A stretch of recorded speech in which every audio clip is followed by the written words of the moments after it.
The galaxy chose to exclude Earth. Humanity grinned and walked away. The Galactic Council's chamber was huge, filled with lights and floating displays that showed dozens of alien species. The room smelled faintly of metals and strange oils. Ethan Carter, a human diplomat, stood near a wide window that showed the stars outside. Beside him, Lisa Morrow watched the council meeting on a hollow screen. The council had called for a vote, and the question was clear. Would Earth be allowed to join the Galactic Alliance, the group that controlled trade, technology, and security across known space? Humans had prepared for this moment for decades. They had sent their best scientists, diplomats, and explorers to study the galaxy, to learn its rules and to show that humans could cooperate. Yet, in the council chamber, aliens argued against them. Some said humans were reckless. Others said humans were violent. A few claimed that humans could not be trusted with the advanced technology shared among Alliance members. Ethan felt his chest tighten. He had expected resistance, but the tone of the debate was sharper than he imagined. He watched a tall, silver-skinned diplomat wave its four arms in agitation. Its voice, translated through human devices, sounded like a hiss and click combined. "They do not respect limits," it said. "They will destroy what we have built." Lisa shook her head. "They do not understand us," she whispered. "They see only chaos. They never see order in our ways." In the chamber, the vote began. Lights on the council's main panel blinked as each species cast its decision. Ethan could see the pattern forming. Most aliens did not want humans in the alliance. Some voted out of fear, others out of pride. When the final count was displayed, humans had been excluded. Earth was not welcome. A silence filled the room. Then murmurs and whispers spread among alien observers. Some laughed quietly. Others nodded, satisfied that the galaxy had kept a dangerous species in check. Ethan and Lisa looked at each other. There was no anger, no shouting, no tears. Humans had faced rejection before. Humans were not known for begging to be accepted. Back on Earth, millions watched the broadcast of the Council's decision. Cities were quiet. People stood by screens and listened as the final vote was read. Some were shocked. Some were anxious. Yet most simply nodded. Ethan's words, spoken earlier in a briefing, echoed in their minds. "If the galaxy does not want us, we do not need them. We will make our own path." In the weeks that followed, Earth began to prepare for its new life. Diplomats like Daniel Brooks returned from alien capitals, leaving without protest. They had delivered their messages, answered questions, and shown the galaxy what humans were capable of, but they never begged. Maya Collins, head of scientific research on Earth, oversaw the closure of joint projects with alien scientists. Some humans were disappointed to end cooperative work, but most understood the greater purpose. Without limits, humans could explore freely, experiment boldly, and take risks no one else would allow. Many aliens assumed that Earth's withdrawal meant weakness.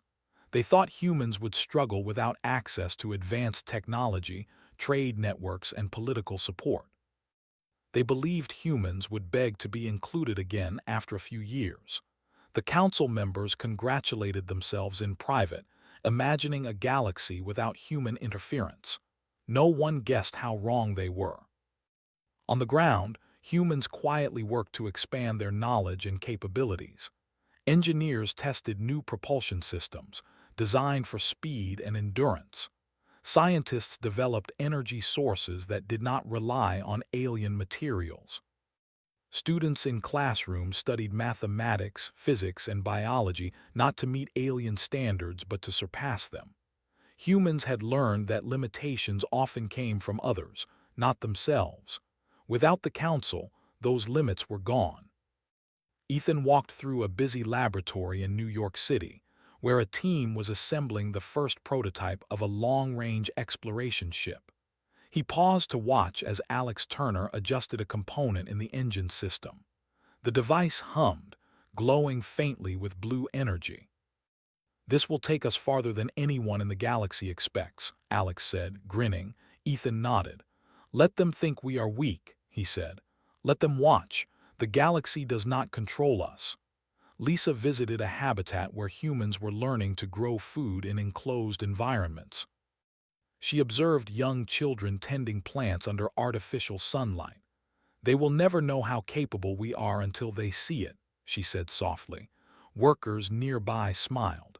Humans were teaching themselves to survive anywhere without alien help. Meanwhile, alien traders noticed changes in their supply lines. Human products, once part of interstellar commerce, were disappearing.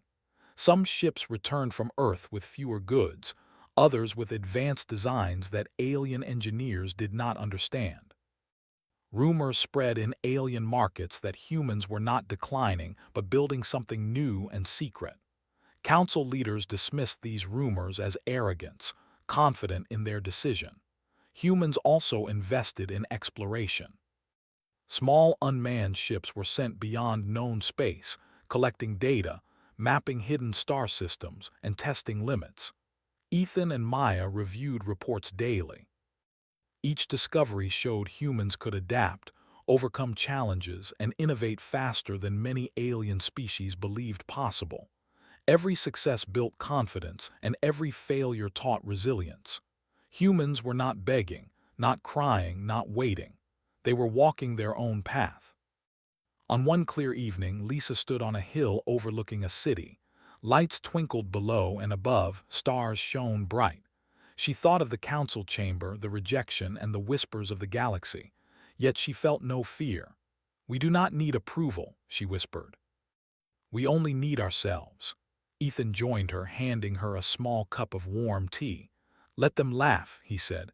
"Let them think we will fail. They will see eventually. Humans do not follow the rules of others. We follow our own." As weeks became months, humans prepared quietly for the future. Fleets were built, habitats expanded, and research pushed further than ever before. Humans tested engines that could bend light, materials that could resist extreme forces, and computers that learned at incredible speeds. They trained pilots and explorers, teaching them not just skill but judgment and courage. Humans learned that strength was not given, it was earned.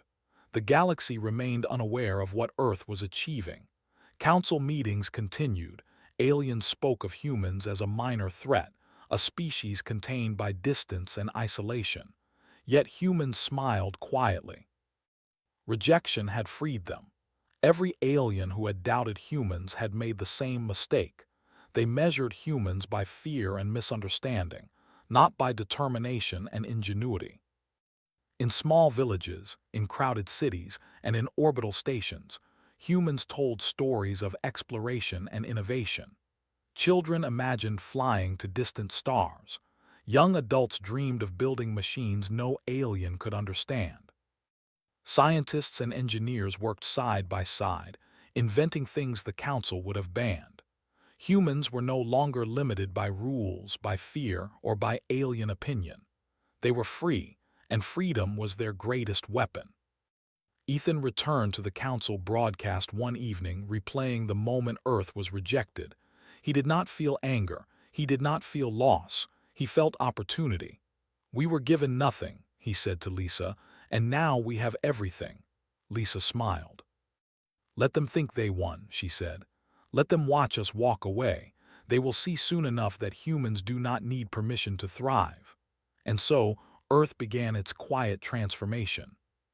The council had closed the door and humans had walked away, not with anger, not with defiance, but with calm determination.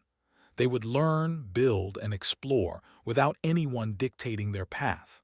The galaxy believed it had excluded humanity.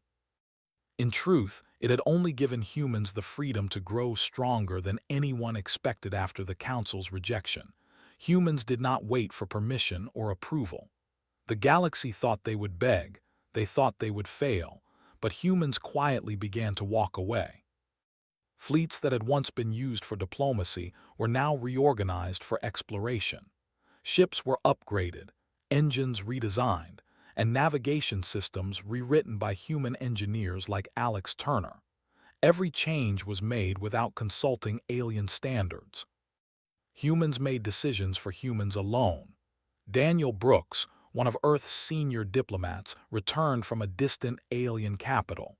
He had spent months negotiating, answering questions, and trying to prove that humans could be trusted.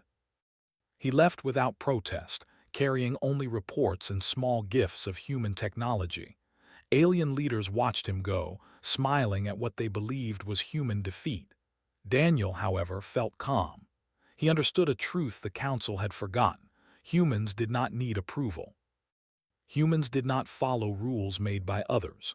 Humans created their own path. Back on Earth, Maya Collins managed the transition of scientific projects. Joint programs with alien species were shut down quietly, without fanfare.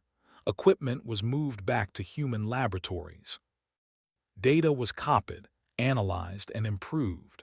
Some human scientists had felt uneasy about leaving cooperation behind, but most understood that freedom was worth more than temporary support.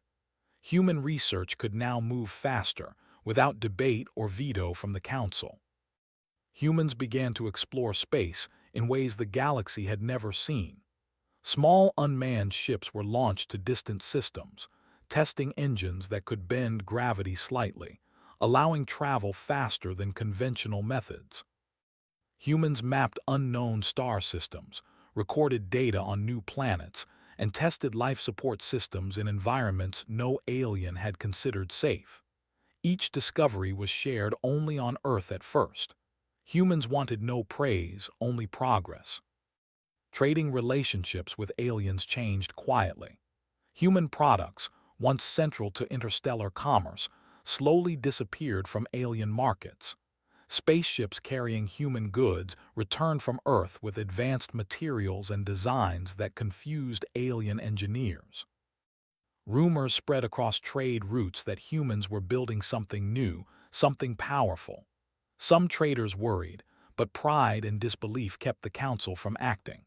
They assumed Earth's resources were limited, that humans would eventually fail. Human engineers like Alex Turner pushed boundaries daily. He and his team tested engines capable of longer jumps and faster acceleration. The technology seemed impossible at first, even to humans, but trial and error, calculation and determination allowed them to succeed. Alex often stayed late into the night, adjusting parts, rewriting code, and testing simulations. "The galaxy expects us to fall behind," he said one evening, his eyes glowing from the hollow display. "Let them watch us grow." In orbit, Emma Wright oversaw the construction of mobile habitats. Enormous structures floated in space, with artificial gravity, oxygen systems, and hydroponic farms inside. These habitats allowed humans to live and work far from Earth, testing survival and adaptability. Engineers and scientists collaborated constantly. Mistakes were expected, corrected, and learned from. Humans were learning faster than any alien species thought possible. On Earth, cities were alive with a new energy. Students studied mathematics, physics, and biology not to meet alien standards, but to surpass them. Children imagined exploring stars. Young adults dreamed of building machines no one else had seen. Humans tested virtual environments, AI systems, and energy grids, all without limits. Every experiment taught something new. Every failure showed resilience. Humans were not limited by rules. Humans were limited only by imagination. Ethan Carter frequently visited labs, listening to updates and observing tests. He noticed how humans approached problems differently than aliens. Where aliens followed strict protocols, humans tried multiple solutions, learned quickly, and adapted to changing circumstances. "We do not compete with others," Ethan said to Lisa one morning. "We compete with ourselves. That is why they cannot measure us." Aliens began to notice that Earth was not fading. Small intelligence reports suggested that humans were quietly building fleets and infrastructure far beyond what the Council expected. Some species worried about missing trade opportunities. Others feared that humans were preparing for war. Council leaders dismissed these reports. They believed humans had been rejected and would remain small. Arrogance blinded them. Humans continued to expand knowledge and capabilities.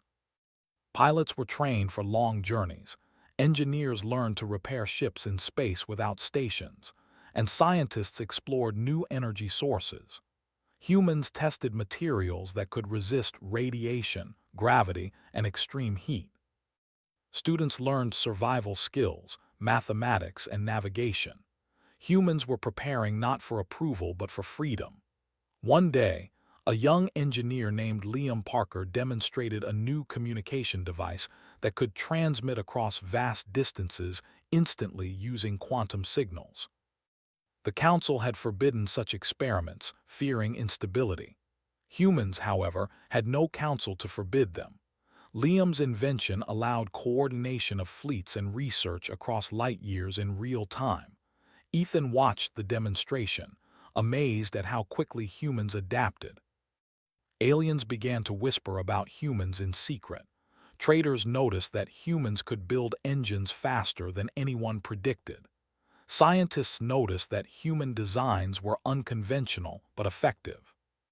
Even council leaders heard rumors of fleets appearing at the edges of explored space, then vanishing. No one could explain it.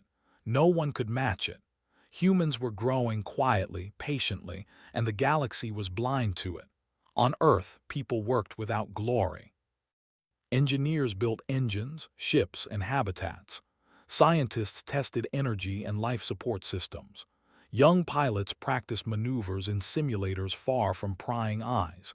Every success strengthened the human spirit. Every setback was corrected without complaint. Humans learned the value of patience, of endurance, and of determination. Ethan Carter walked along a bustling research center one afternoon. He passed students running tests, engineers repairing ships, and scientists debating results. He smiled, thinking of the council chamber of alien disbelief and of the quiet work that would soon change the galaxy.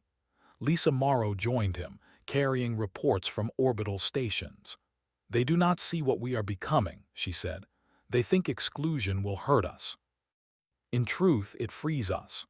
Humans also learned to survive in isolation. Food production systems were perfected, energy grids became independent, and ships were designed to repair themselves. They tested artificial intelligence to manage fleets, habitats, and research stations. Humans were building a civilization that could thrive without help. Freedom allowed speed, innovation, and courage. Humans did not wait for approval. They created their own future. Small events showed how different humans were from aliens. When a prototype ship failed mid-jump, engineers did not panic. They studied the results, rebuilt, and tested again. When a habitat's life support system malfunctioned, technicians worked quickly to correct it, learning more in the process than any alien could imagine. Human resilience became stronger with every challenge. Aliens occasionally sent messages, offering limited cooperation or trying to check progress. Humans politely declined. "Thank you," they said, "but we can manage on our own." Council leaders were confused. They expected protests, pleas, or threats. They got none. Humans had chosen independence. The galaxy could only watch. Humans also expanded exploration. Small teams of pilots, engineers, and scientists were sent far beyond known space. They tested new star systems, discovered resources, and recorded data on planets untouched by aliens. Every mission added knowledge, strengthened fleets, and trained humans in adaptability.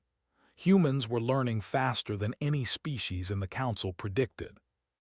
Ethan Carter often observed these missions from Earth. He felt pride and calm determination. Humans were not angry, not desperate. They were focused, patient, and free. Every alien who had doubted them had underestimated them. Humans were no longer children of the galaxy asking for permission. They were a force growing quietly in the shadows. In one orbital habitat, Emma Wright watched young students operate navigation simulations. She smiled as they solved problems the council would have banned. "We learn," she said to a colleague, "not because we are asked, but because we must." Her words reflected the spirit of humanity. No alien had controlled them, no council had restricted them. Humans were free to grow. Humans' quiet growth created unease across the galaxy. Some species whispered of human engines capable of faster jumps, others of habitats that could support life anywhere. Traders began to worry about lost opportunities. Council leaders were still blind, believing humans were small, isolated, and harmless. The galaxy was about to realize that underestimation could be dangerous. Ethan and Lisa often discuss the future. "They think they excluded us," Ethan said. "In truth, they gave us the greatest gift, freedom." Lisa nodded. "Freedom without interference is powerful. We will show them what humans can do." And so humans walked away from the council quietly, deliberately, and without anger. They focused on exploration, technology, and independence. They learned to survive, to adapt, and to innovate. The galaxy believed Earth was weak, but humans were strong. They did not need approval, recognition, or membership. Humans had chosen their own path, and it was only beginning. The council would wait for humans to fail. The galaxy would watch, confident that exclusion had defeated humanity. Yet humans worked silently, steadily, and with purpose. Every new discovery, every new technology, and every trained pilot brought them closer to a future no alien had predicted. Humanity smiled quietly. Rejection had become strength, and walking away had become the first step toward power.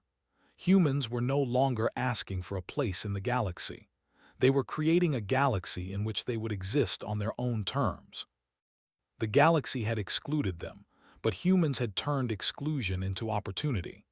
In the silence of space, they built their own empire of knowledge, courage, and freedom, one step at a time. Years passed since the Galactic Council rejected Earth. The galaxy believed humans were fading into insignificance. They assumed isolation would weaken humans, slow progress, and force them to beg for membership once more. The Council's pride blinded them. They did not notice that humans were quietly growing stronger, smarter, and faster than anyone imagined. Humans were no longer asking for approval. They were building their own future. On Earth, Maya Collins oversaw a network of research centers and orbital stations. Each station specialized in a different field: propulsion, energy, artificial intelligence, and exploration. Engineers, scientists, and pilots worked together daily, sharing knowledge and testing ideas without limits. New propulsion systems were developed that bent light slightly, allowing ships to travel further and faster than before. Humans no longer followed alien standards or limitations. They experimented, calculated, and adapted on their own terms. Alex Turner led a team designing deep space exploration ships. These ships were capable of long journeys without refueling, equipped with advanced life support systems and AI co-pilots. Alex often spent nights in the engine bay, adjusting engines, rewiring circuits, and testing simulations. Each test brought new insights. Humans learned faster than any alien species could predict. Failures were expected, corrected, and used to grow stronger. Emma Wright managed the construction of mobile habitats that could sustain life anywhere. Enormous, rotating structures floated through space, with farms, laboratories, living quarters, and workshops inside.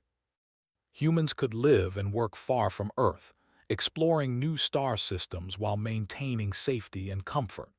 Young pilots and engineers trained in these habitats, learning navigation, maintenance, and problem-solving in real-world conditions. Humans were preparing for anything. In classrooms and laboratories, students and researchers studied advanced mathematics, physics, and biology. They solved problems aliens had not considered, tested theories without restriction, and created devices that were unpredictable to outsiders. Humans thrived on curiosity, learning, and resilience. Children imagined flying to distant stars. Young adults dreamed of building technology the galaxy had never seen. Humans were no longer constrained by alien rules. They had become their own masters. Ethan Carter frequently traveled between stations, observing progress. He noticed how humans approached problems differently than aliens. Where aliens relied on strict rules and predictable procedures, humans tried multiple solutions at once, adapted quickly, and learned from every mistake. "We do not follow others," Ethan said to Lisa one evening. "We follow our own path. That is why no one can predict us." Trading routes slowly felt the absence of human goods. Alien traders whispered that human ships had returned from Earth with advanced technology that was impossible to understand. Some feared that humans were preparing for war. Others worried about lost opportunities. Council leaders dismissed the rumors, confident that humans would remain small, isolated, and harmless. Pride and arrogance blinded them. Humans continued their expansion beyond known space. Unmanned ships were sent far beyond mapped systems to gather data, explore planets, and test engines. The information returned to Earth's labs, analyzed by scientists and engineers, and used to improve ships, habitats, and survival systems. Humans were learning faster than any alien could track. Every mission strengthened fleets, built experience, and trained humans to adapt in unknown environments. Liam Parker demonstrated a new communication device that allowed instant quantum messaging across light years. This invention allowed coordination between fleets and stations instantly. Aliens had forbidden such experiments, fearing instability, but humans had no counsel to restrict them. Ethan watched the demonstration, impressed at the speed and reliability. This technology would allow humans to act across space faster than anyone expected. Aliens occasionally sent messages to Earth, offering limited cooperation or asking for data. Humans politely declined. "Thank you," they said, "but we can manage on our own." The galaxy was confused. The Council expected protests, pleas, or threats. They received none. Humans had chosen independence, and they were building strength quietly, steadily, and with purpose. Humans also developed adaptive AI systems to manage fleets, habitats, and research stations. These systems learned from experience, optimized resources, and supported human decision-making without replacing judgment. Young engineers trained with AI daily, learning to anticipate problems, solve complex puzzles, and work as a team. Humans were creating a civilization capable of surviving and thriving anywhere in space. Pilots trained in orbital habitats practiced long-distance navigation, emergency maneuvers, and problem-solving in unknown conditions. They tested ships in extreme heat, radiation, and gravity, preparing for situations no alien had dared to face. Every failure taught resilience. Every success built confidence. Humans were becoming unstoppable not by power alone, but by adaptability, intelligence, and unity. Ethan and Lisa often walked through research centers together, observing the progress. "They think exclusion will hurt us," Ethan said. "In truth, it has freed us to grow without limits." Lisa nodded, smiling. "Freedom without interference is the strongest force of all." Humans also learned to survive in isolation. Food systems became self-sufficient. Energy grids were independent. Ships could repair themselves in space. Habitats were prepared for long-term habitation far from Earth. Humans were building a civilization that needed no one else to survive. The galaxy had excluded them, but humans turned that exclusion into opportunity. Small events revealed human strength. When a prototype ship failed mid-jump, engineers did not panic. They analyzed results, rebuilt, and tested again. When a habitat's life support system malfunctioned, technicians repaired it, learned from it, and improved designs. Each challenge strengthened the human spirit. Humans did not rely on aliens' approvals or council oversight. They relied on themselves. Aliens began to whisper about human growth in secret. Traders noticed unconventional yet highly effective engines. Scientists noticed designs humans refused to share. Fleets appeared at the edges of explored space, only to vanish without explanation. Council leaders dismissed rumors at first, thinking humans were exaggerating. Arrogance prevented them from seeing reality. Humans were quietly becoming a major force. Ethan visited a deep space testing station one evening. He watched young engineers run simulations of long-range jumps. Each jump tested speed, navigation, and durability. He smiled as results exceeded expectations. Humans were building fleets faster than anyone predicted. They were not fighting for recognition. They were preparing for freedom, survival, and control of their own destiny. Emma Wright oversaw the training of pilots in orbital habitats. Young humans practiced navigation, emergency repairs, and long-distance maneuvers. Instructors emphasized quick thinking, adaptability, and teamwork. Humans learned to act decisively in uncertain conditions. They were not preparing to beg for alliance membership. They were preparing to act independently, wherever they were needed. Humans also developed energy systems that could power entire habitats and fleets without alien resources. Reactors were tested, improved, and perfected. Energy grids on planets, stations, and ships became self-sufficient, capable of adapting to damage or scarcity. Humans learned to survive where no alien could. Freedom gave humans creativity, determination, and resilience. Aliens began to notice subtle signs of human growth. Fleets appeared where none should exist. Experiments far beyond council limits succeeded. Human habitats and ships moved silently through space. Traders reported unusual speed and efficiency. Some species worried, but council leaders refused to act. They believed humans could not have advanced without alien support. Pride prevented them from seeing the truth. Ethan and Lisa often discuss the future quietly. "They will see one day," Ethan said. "The galaxy thinks we are small, weak, and limited. We will show them that humans do not need permission to thrive." Lisa nodded. "They will realize that exclusion only made us stronger." Humans continued to explore unknown space. Unmanned ships tested extreme distances, mapping star systems and gathering resources. Each mission brought knowledge, resources, and experience.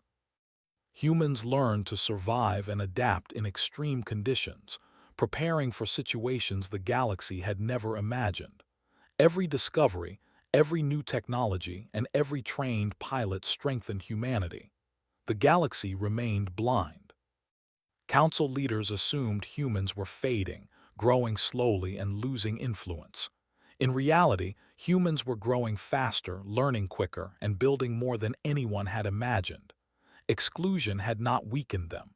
It had freed them. Every alien who had doubted humans had made the same mistake, measuring humans by fear and underestimating their potential. Humans smiled quietly. They were no longer asking for membership, recognition, or approval.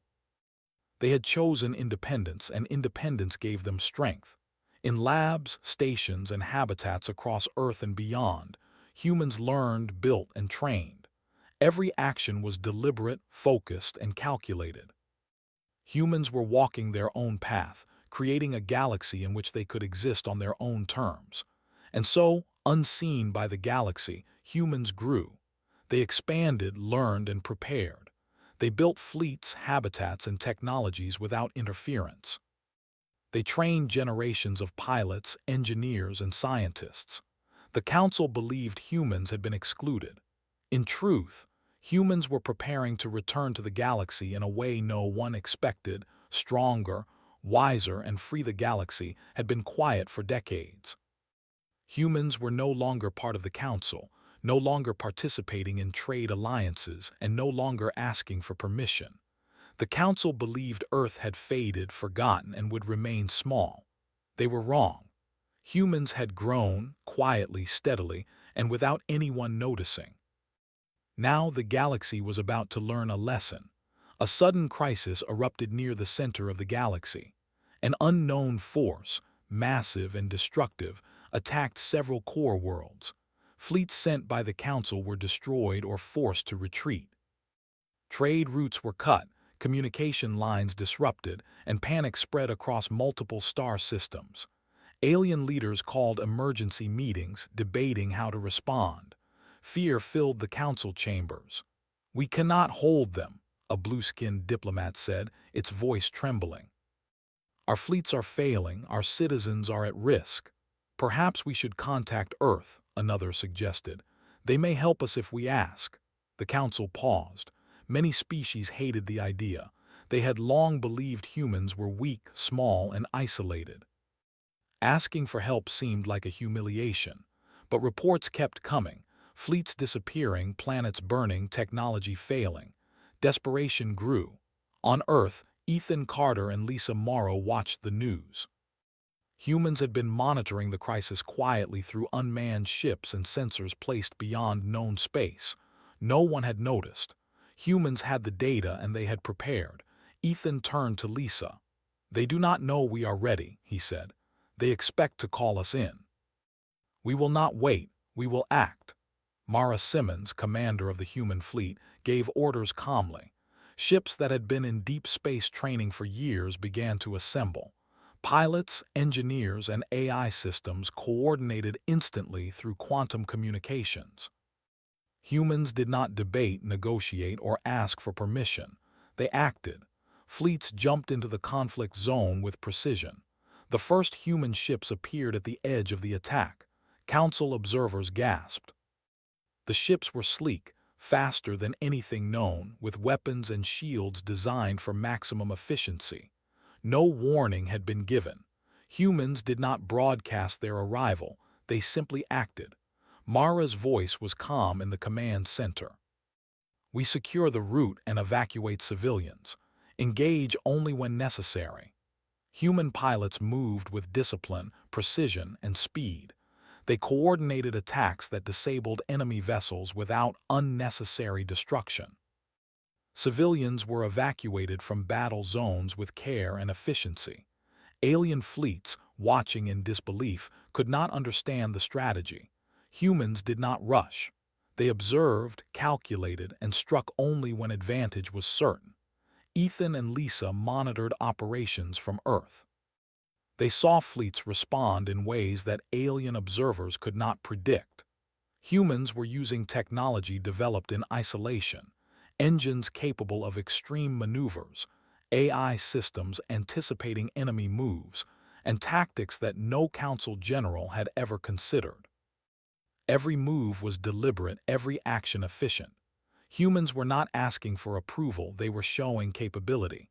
Aliens whispered among themselves. Council leaders panicked. They had assumed humans would ask to join, beg for approval, or wait for instructions. Instead, humans acted independently, correcting mistakes that had already cost billions of lives and resources. Some species tried to coordinate with humans. Mara's fleet ignored requests unless they aided the mission. Humans acted with calm authority, not arrogance, but with results that were undeniable.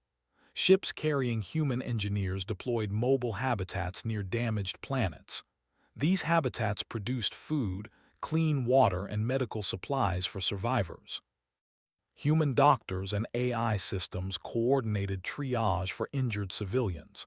Humans did not demand gratitude. They did not make speeches. They acted efficiently, saving lives while alien fleets were still debating strategy. Back on Earth, young engineers and scientists watched real-time data streams. They observed how human technology, training, and discipline operated.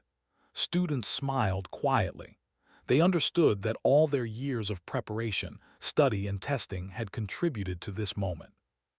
Humans were not only helping, they were proving that exclusion had made them stronger. As the conflict continued, alien fleets began to coordinate with humans, though reluctantly. Mara allowed some joint operations, but humans always controlled strategy. Alien leaders realized that humans had grown beyond prediction. Every suggestion they made was already anticipated. Every move they tried was already countered. Humans had prepared for this without the galaxy knowing. In one crucial battle, a massive enemy force attempted to destroy a starport. Council fleets hesitated, unsure how to proceed. Human ships arrived quietly, surrounding the enemy fleet from multiple angles. Advanced shields, rapid-fire defenses, and precise strikes neutralized the threat. Humans saved the starport, preventing billions in losses without losing a single civilian. Aliens were stunned. Humans had not asked for permission. Humans had not sought recognition. Humans had simply acted. Ethan spoke to Lisa as reports came in. "The galaxy still believes exclusion made us weaker," he said. "They cannot see that it only made us stronger. Every skill, every technology, every pilot trained in silence is proving itself now." Lisa nodded. "They are learning the hard way that humans do not need permission to survive or to act." The unknown force retreated, unable to overcome human strategy and technology. Council fleets, humbled, watched as humans restored trade routes, repaired damage, and evacuated stranded ships. Humans did not linger for thanks or recognition. They completed the mission efficiently, then returned to their stations quietly, leaving alien leaders to process what had happened. Rumors spread across the galaxy. Humans had intervened without asking, without negotiation, and without seeking approval. They had saved billions of lives and prevented massive destruction. Alien traders, scientists, and politicians began to whisper about human technology, tactics, and coordination. Some speculated that humans were preparing for further expansion. Others feared that humans had become too strong to control. On Earth, Ethan and Lisa stood on a hill overlooking a city, watching the stars. "They will try to contact us," Ethan said. "They will offer membership and apologies." Lisa smiled. "They may, but we do not need it. Humans have proven what we can do without asking." Mara Simmons oversaw the final coordination of fleets. She ensured that humans remained efficient, disciplined, and independent. She trained young pilots to think quickly, make decisions alone, and work as a team. Every maneuver, every calculation, and every rescue demonstrated the strength humans had built quietly for decades. Council leaders sent messages, offering alliance membership, recognition, and formal thanks. Ethan read them aloud to human commanders. He smiled. "They think they control the offer," he said, "but we do not need it." Humans replied that they would remain independent, acting when necessary, helping when they chose, but never asking for approval again. Humans returned to their stations, habitats, and fleets. They continued research, exploration, and preparation. The galaxy had witnessed their strength, but humans remained calm. They did not seek glory. They did not demand recognition. Humans acted because it was necessary, because it was the right thing to do, and because they were free to act. In alien capitals, discussions erupted. Species debated how humans had grown, how they had acted independently, and how they had solved problems that had defeated entire fleets. Council leaders realized that excluding humanity had been a mistake, but they also understood that humans were no longer part of their rules. Humans had chosen their own path. The galaxy could only watch. Ethan Carter walked through a research lab later that evening. Young engineers were testing engines and communication devices, learning from the data collected during the crisis. He smiled. Humans had acted when no one expected. Humans had proven their independence, skill, and strength. He understood clearly. The galaxy had underestimated humanity, and it would take decades to fully understand their potential. Emma Wright observed young pilots practicing maneuvers from orbital habitats. "They will remember this," she said. "The galaxy will never forget what humans can do." She watched as trainees coordinated perfectly, demonstrating teamwork, intelligence, and courage. Humans were ready for anything. Humans had arrived silently, acted efficiently, saved billions, and left without a word. The galaxy had seen their power but had not yet understood it fully. Humans had not begged, pleaded, or asked for approval. They had simply acted, proving that freedom, preparation, and unity were stronger than politics, alliances, or councils. Ethan and Lisa watched the stars that evening, knowing that humans had changed the balance of the galaxy. They thought exclusion would hurt us, Ethan said quietly. In reality, it gave us strength. Lisa nodded. Freedom allowed us to grow beyond their expectations. Now, they must learn to live with humans on our own terms. Humans returned to Earth and orbital stations, continuing exploration, research, and preparation. The crisis had revealed their capability, but humans remained focused, disciplined, and calm.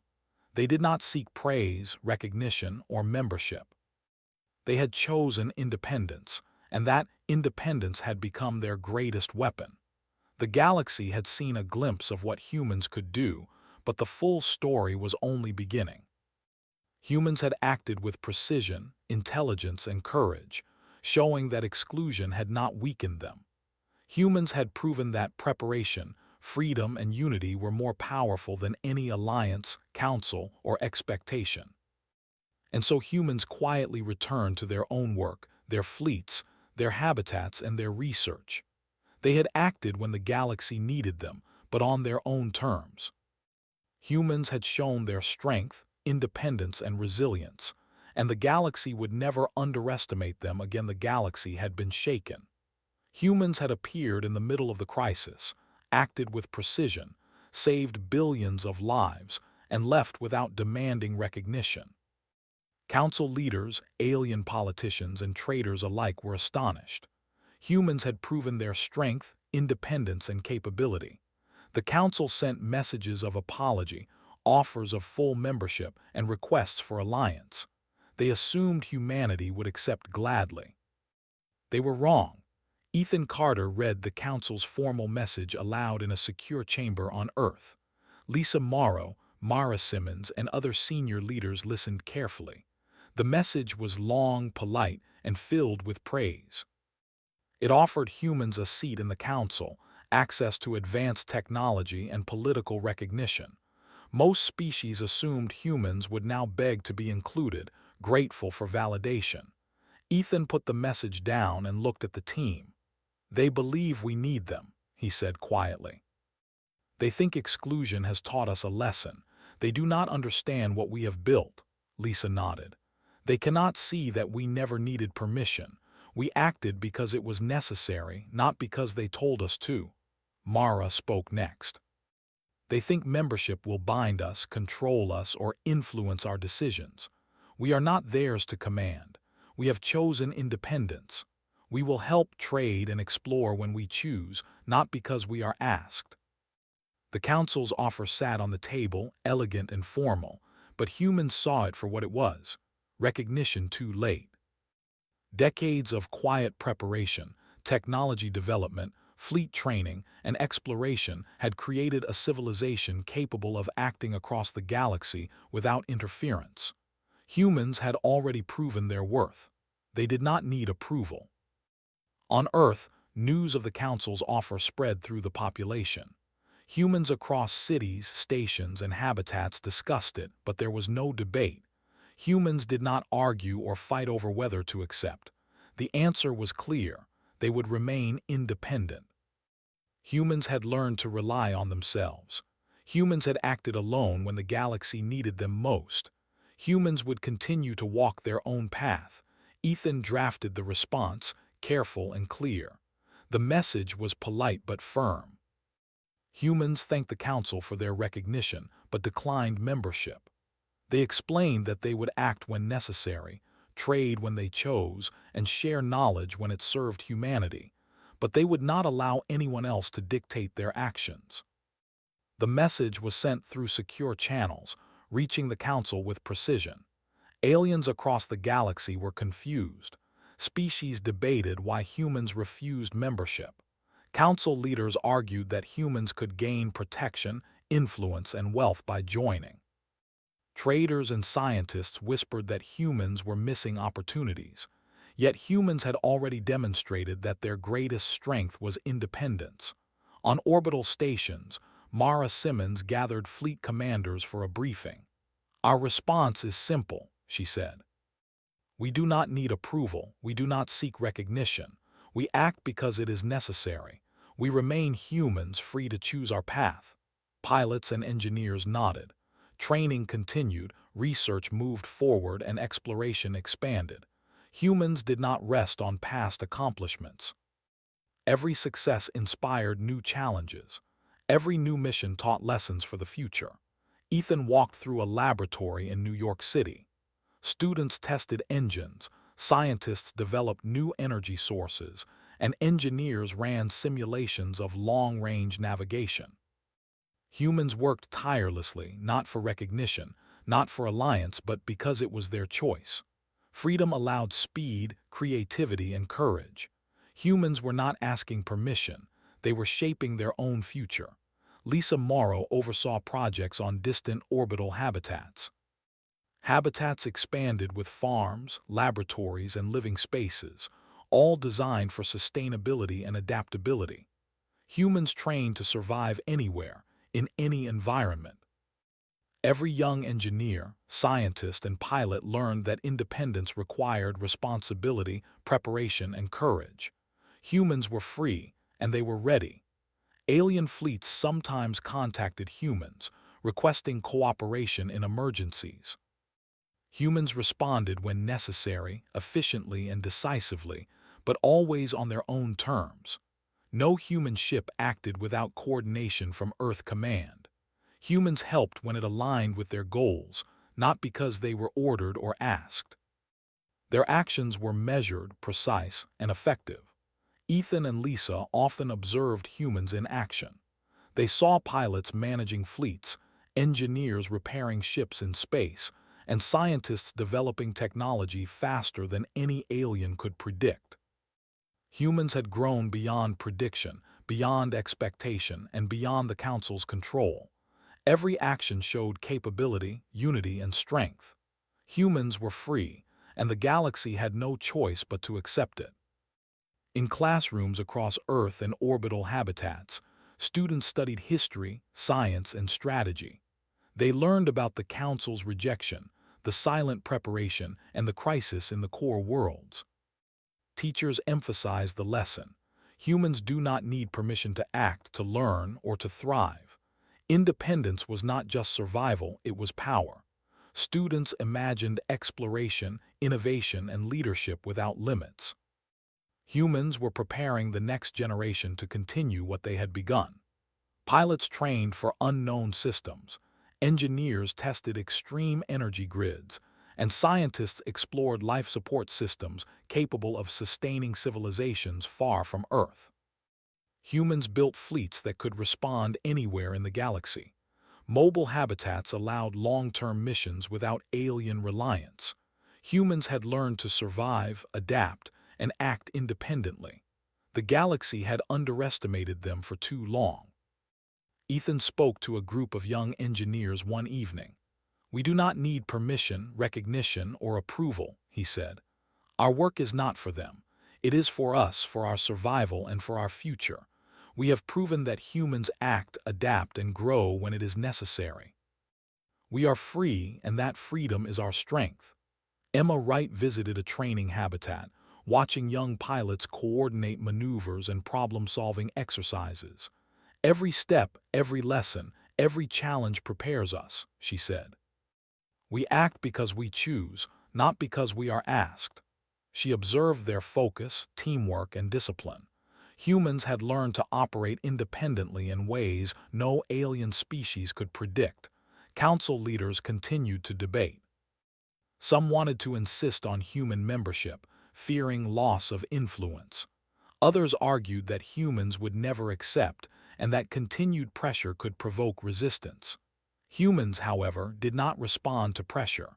They acted, traded, or explored when they chose. Their independence had become their power. Across the galaxy, alien species began to respect and fear humans. They had witnessed decisive action, innovation, and intelligence beyond expectation. They had seen humans solve problems that had defeated entire fleets. Yet humans remained calm, focused, and silent. They did not boast, argue, or demand recognition. Humans acted because they had to, and because freedom gave them the ability to act. Ethan and Lisa watched a simulation of fleets maneuvering across distant systems. They saw human ships, coordinated by AI, responding to potential crises. Young commanders practiced strategies, engineers tested repairs, and scientists optimized resources. Humans were ready for anything, but they acted only when necessary. The galaxy had learned that humans were powerful, independent, and impossible to control. Mara Simmons coordinated the final stage of fleet exercises. Ships moved with precision, pilots executed maneuvers perfectly, and AI predicted potential hazards. Humans were not just surviving, they were thriving. Every action was deliberate, every mission purposeful. Humans had learned the value of independence, preparation, and unity. The galaxy could only watch and wait. On Earth, Ethan addressed a gathering of human leaders. "We were excluded, underestimated, and ignored," he said. "We have acted, prepared, and grown stronger because of it. The Council offered membership, recognition, and approval. We do not need it. Humans are free. Humans are capable. Humans walk their own path. And that path will never be dictated by anyone else." Applause filled the room, but it was quiet, respectful, and focused. Humans did not need fanfare, had purpose. Humans continued to explore, research, and train. They expanded fleets, habitats, and technology. Students learned leadership, engineering, and survival. Every discovery, every new technology, every trained pilot and engineer strengthened humanity. The galaxy had seen their power, but humans remained calm. They acted when necessary, helped when it aligned with their goals, and continued to grow on their own terms. Ethan and Lisa stood on a hill overlooking the city, watching the stars above. They thought of the Council's rejection decades ago, of the quiet years of preparation, and of the decisive actions during the crisis. Humans had turned exclusion into strength, underestimation into opportunity, and independence into power. "They believed we needed them," Ethan said softly. "In truth, we needed no one but ourselves." Lisa smiled. "Freedom allowed us to grow. Independence made us stronger. Humans will always walk their own path." And so humans continued their work, their exploration, and their preparation. The galaxy had offered membership, approval, and recognition, but humans declined politely. They acted, thrived, and survived on their own terms. The Council had excluded them, but humans had turned that exclusion into freedom, strength, and purpose. In every laboratory, habitat, and fleet command center, humans worked quietly but efficiently. They trained the next generation of engineers, pilots, and scientists to act independently. They expanded knowledge, technology, and reach.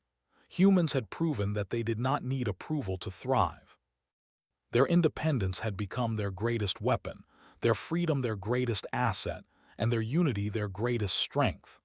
Across the galaxy, alien species whispered and debated. They had witnessed humans act decisively, intelligently, and independently. They had learned that exclusion had not weakened humans. It had made them unstoppable.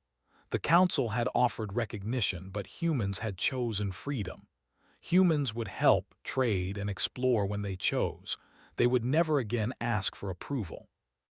The galaxy had learned the lesson. Humans walk their own path and no one controls it. Humans smiled quietly, working, training, and exploring. They had been excluded, underestimated, and ignored. Now they were free, and with freedom came power, unity, and strength. Humanity had proven that the galaxy did not need to include them. They had made themselves unstoppable. The stars stretched across the sky, vast and endless. Humans had learned to survive, act, and thrive in them. The galaxy had learned to respect them. Humans had proven their independence. and that independence would define their place among the stars forever.